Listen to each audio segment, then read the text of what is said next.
Trop cher, aux motorisations vieillissantes et au look plus très à la mode, la C3 Picasso va se faire remplacer par la C3 Aircross.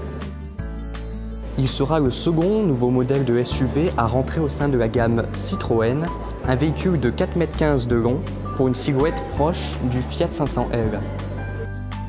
Alors avant sa première présentation au public au salon de Francfort à la rentrée et sa commercialisation dans la foulée, on vous la fait découvrir aujourd'hui pour Actu Auto France.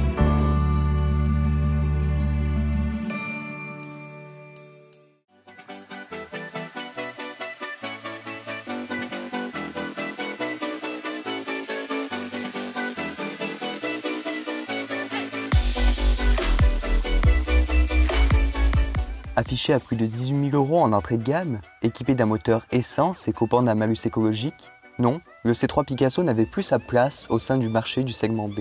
Abandonnant ainsi son gabarit de monospace, le modèle devient C3 Aircross et se dote des nouvelles tendances stylistiques de la marque au chevron. Se présentant ainsi comme une C3 surélevée et légèrement plus spacieuse, ce nouveau petit SUV urbain compte bien faire sa place grâce à un point mis sur le confort. Mais plus haute que la citadine, la C3 Aircross possédera des suspensions certainement moins souples que celles essayées sur le C3 afin de ne pas disposer d'un comportement de caisse trop bateau.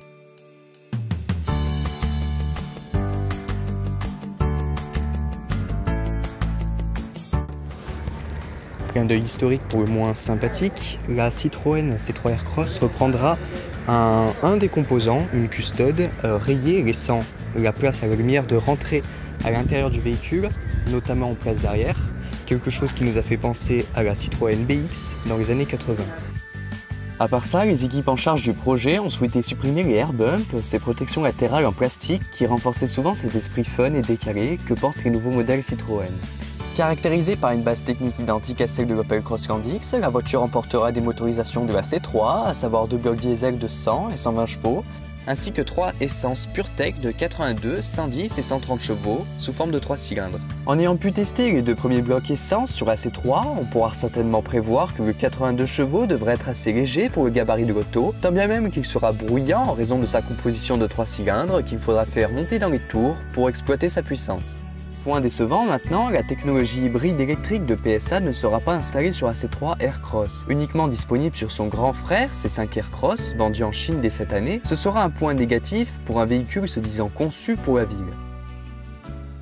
Effectivement, c'est un plug-in hybrid électrique qui va arriver avec le C5 Aircross. C'est le plus grand que nous avons lancé pour la première fois.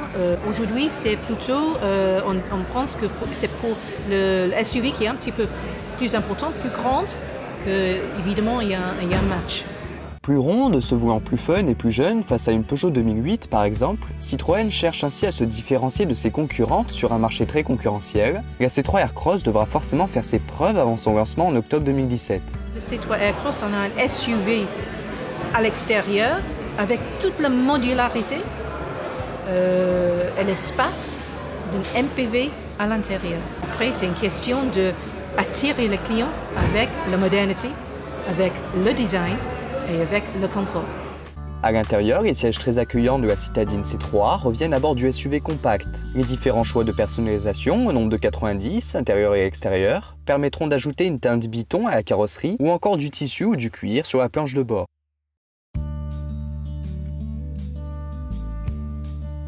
Jouant sur sa modularité, Citroën comptait bien augmenter le volume de son coffre en battant ses 2 principales concurrentes françaises. Au résultat, les chiffres seront significatifs avec un espace de 410 à 510 litres grâce à une banquette arrière coulissante. Notez cependant, et c'est un point négatif, que l'un des principaux défauts de la C3 Picasso ne s'est pas effacé sur le SUV. Avec les 2 sièges arrière rabattus, le plancher ne sera toujours pas plat. Si les prix sont planifiés pour juillet, il faudra attendre octobre pour sa commercialisation, quelques jours après le salon de Francfort, du 14 au 24 septembre, date à laquelle la voiture sera présentée pour la première fois.